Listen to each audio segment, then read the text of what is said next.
All right, so last week, me and Rich from DeBoss Garage loaded up that Land Cruiser in Niagara Falls, Ontario, and did a cross-country road trip of the United States where we stopped to show in a customer, show them the progress before bringing it here. If you want to see more about that Land Cruiser, make sure you follow DeBoss Garage, and eventually he's going to have that cross-country road trip up there. But one of the critical stops for me was stopping by ATG Sleepers in Indiana to not only pick up our sleeper for the BDE trucks, but see how they made it all. So we wanted to see how they did everything from the start of the sleeper all the way up to the finishing end version. So we did a little factory tour. They showed us our sleeper. They showed us what they're capable of. So why don't we go do a little tour of that sleeper right now.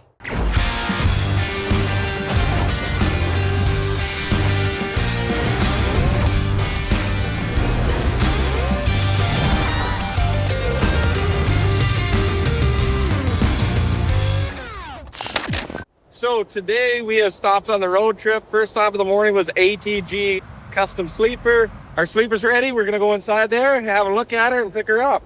I think it'll be awesome. I hope you're excited. I can't wait to see this. Yeah, I can't wait to do it. Yeah, for sure. Well, come on in, we'll show you. Let's go have a look.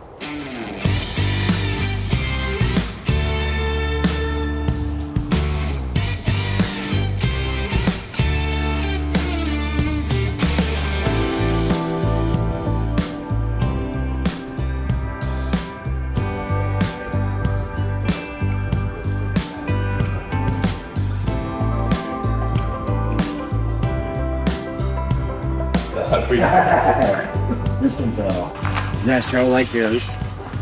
The square door, Yeah. old school style.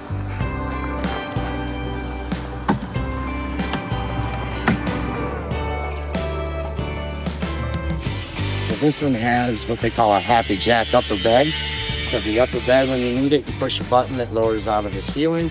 When you don't need it, you push the button and then the bed goes away. And then on the bottom here, you have some circle beds. Yeah. That nice other pad. So the seatbelt, so when he takes the grandkids out, he can have his in here and seat dug it in, riding along. And if he needs to, we can turn it into a bed. This one also has a shower, toilet, full working kitchen, propane stove. If you have a moment, well, I'd like to take you inside and show you. Yeah, absolutely. All right. Porta potty is to dump his toilet. Oh yeah, yeah. So then you can just take this tank filled out. Dump it and this is pretty nice. Bed lift controls. Oh yeah. So when you're in bed, you just hit this button here. That's actually really nice. Frees up a lot of floor space for the daytime. That It does. You lose a little bit of cabinetry because you don't have any above the bed area. you still got a fair bit of cabinets. You've got, wardrobe. That's lots of nice storage, microwave. You could live in this. You absolutely can. Pretty sure that's the point. It's nicer than the Airstream. It is nicer than your Airstream, yeah. You know, I've always said a sleeper like this, if we were going to do a highway truck, this is how I would do it.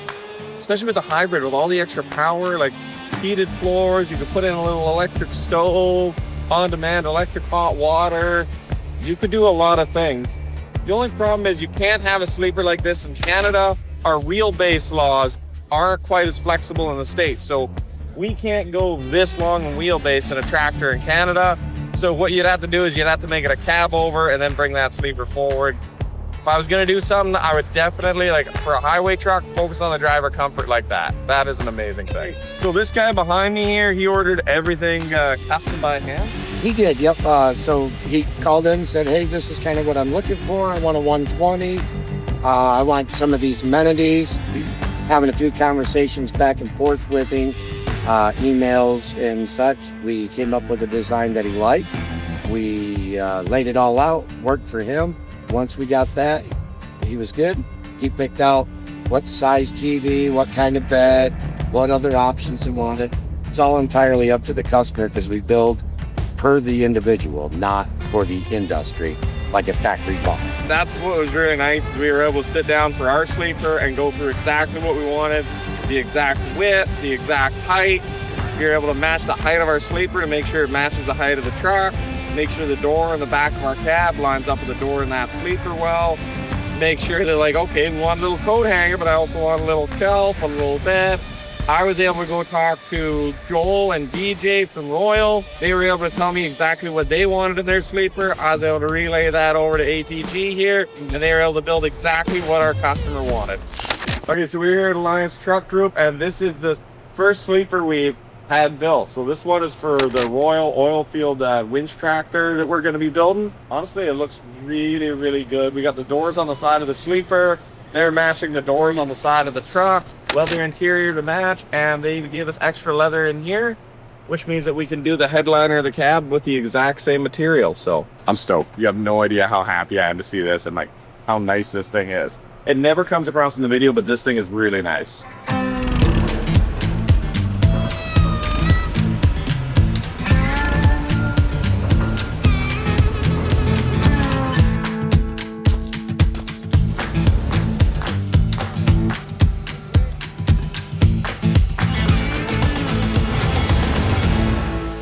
Okay, so on the way back, we definitely made use of this sleeper. So one of the issues was we broke down out of Colorado. This thing had a bunch of codes. Darren had to come down, rescue us, haul us back. This is the instructional part of the video for co-hand carriers. And now we have 3 people, but most hotel rooms only have 2 beds. So the amount of times at night, I just slept in here. Time to get up. Morning. Morning. Have you heard about Jesus Christ there, Lord and Savior? And I wanted to be the first one to say that I slept in the Edison truck sleeper.